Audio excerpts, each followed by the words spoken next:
Welcome to X, or rather, welcome to my channel where I go on X so you don't have to. Alright, so this is going to be a little bit of a change of pace. We haven't had thankfully, any Minecraft stories come out regarding you know what. We've been covering that for a bit.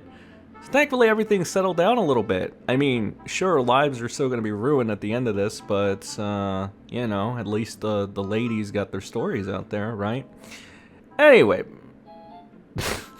It's so bad. This is the internet now. But, you know, I kind of wanted to make a topic or like a video on this topic just because I found it to be kind of interesting. I guess is the word I'm looking for. I covered this like roughly about a year ago, sort of, back when this creator had a lot of pull and was making a lot of waves. And this right here, as you can see, this is the OG ratio machine, or the ratio argument user, and this is Keffals, right? Now, Keffals has always been a controversial figure, even from 2021, if you look at this tweet that I am, you know, going ahead and I'm posting right here. This is probably the most dicey, and you know what, it's kind of strange to me that like it got as many likes. I know I say this a lot. It's strange to me that so many people like this and support this, but really I shouldn't be surprised, right? We just recently, as I referenced, got out of a controversy where two men in particular were thrown with stories against them, and unanimously 24,000 people just latched on to Shelby Shovel and Katie Bugs' story, right? For no reason other than fake tears and trust me bros. And then, you know, if you even want to go a little further, there's that other cosplay chick that just basically made the argument that if you're an adult, you can be groomed. So there's a lot of things that don't make sense to me. That is pretty fucked up. Let's be honest. It's called a spade. It's pretty fucked up. I think this tweet in itself is pretty fucked up when you take into consideration the whole moral standing, and if you're not even focusing on the labels or anything of that sort. Just in general, this is basically them saying, I'm going to make a life-altering decision for your children without your consent. And that is pretty fucked up. Alright? No politics, no fucking any of this shit. That's just very clearly what the statement, says. Anyway, she's been having a bit of a downward spiral as of late. It's been going really, really bad. It's been going a lot worse than it was before. So how the mighty have fallen, really. Since falling from grace, if you even want to call this grace, they have been sidelined to hanging out in the mid-card with Tipster. You know Tipster, everybody's favorite pinata. So there's that, and, you know, it really kicked off. When did this person become relevant again? Because they were floundering a little bit in the mid-card. Now it seems like they're a little bit in the upper mid-card. And the reason for that is because it started back in February where Mudahar decided to make this tweet, and it got Keffals spooked. So keep in mind, this is a big content creator. This is close to 1 million followers, over 1 million subscribers on his own channel, and has a fairly good reputation. So that being the case, you take all this into consideration, Keffals, along with just being a shady person and having a lot of skeletons, it's understandable why their reaction is to get freaked out, right? So let's just read this here. Mudahar said over 2 years ago, an infamous creator named Keffals launched a viral campaign on the internet. As I researched more about this event and her, I've come across disturbing revelations of her Catboy Ranch. Can't go into detail, but it's an insane story and none of it is pleasant.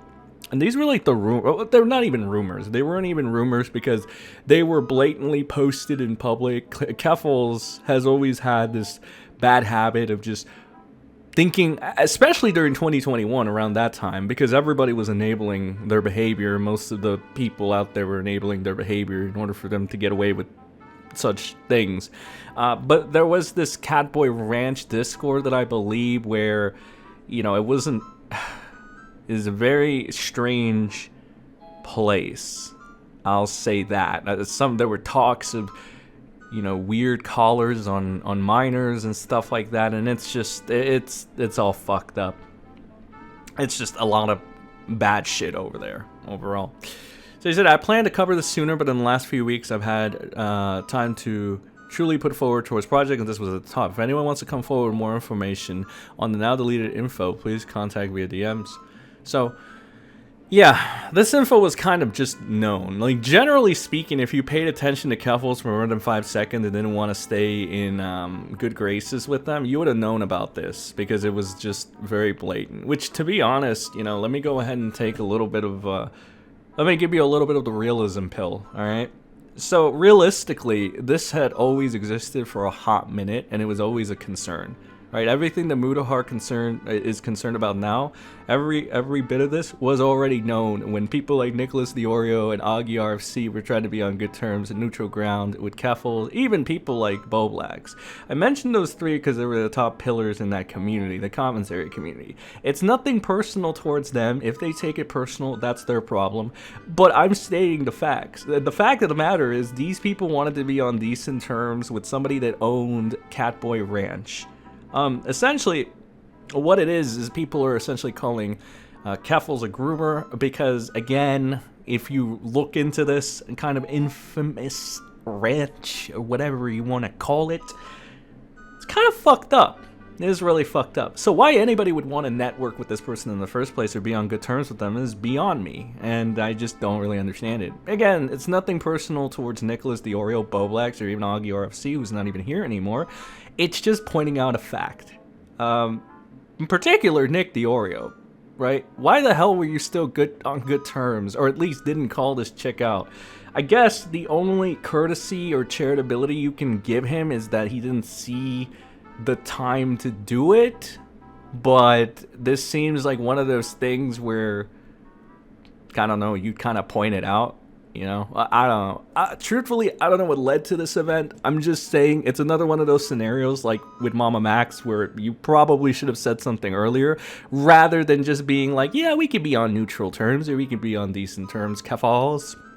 Because again, it wasn't really like, it wasn't a secret. It was all over Twitter. It was all over X. Anyway, again, nothing personal. You take it that way, that's a you problem.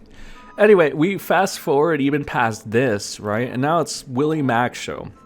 This is also I don't want to say up and coming, kind of established creator. He's also made videos on Keffals in the past. So there's that, right? The one person that was critical of Keffals. That's good. He was calling this out. And he also calls out people like Vosh and whatever. But it's worth noting that, yeah, it seems like Keffals is a bit afraid, right? Apparently he tried to get into the Patreon, which I can only imagine it probably has some shit in there that he would need for his research, or the reason he signed up was for research purposes so that he can uncover more things about her.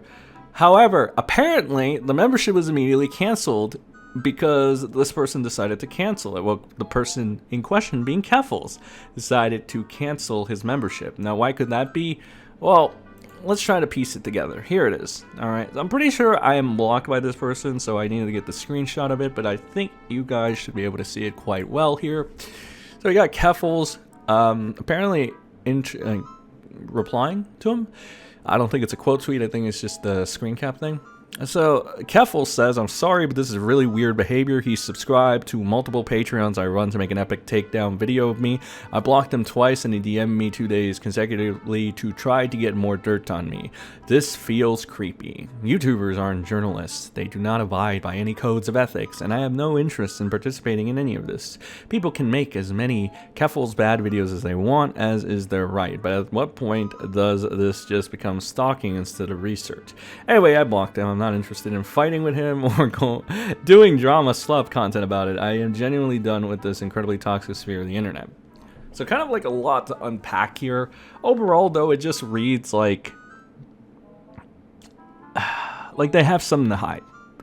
Okay, this isn't a case of them stalking you. This isn't a case of them harassing you. You're trying to make it seem like that's the case, but it's not. Problem number one. Problem number two. Well, actually, this is kind of a point I agree with them on, actually. YouTubers are not, you know, they do not all of them. Trust me, I've seen enough come and go. Yeah, not all of them abide by any real forms of ethics or, you know, anything of that sort. I would say that they kind of are journalists. In fact, some of them are better than journalists. So here we go back to my disagreement here. Some YouTubers are actually better than most journalists, though I agree they aren't, and I will make this point. Some of them really fuck things up, and they don't need to be involved. Like, for example, if you think a 16, an 18, or a 17-year-old deserve to be covering pedophile stories, you're fucking stupid. Right? That person needs to get their iPad revoked and have some parenting, alright? Some parents, irresponsible parents, learn to fucking, I don't know, instill actual life lessons into them. So there you go.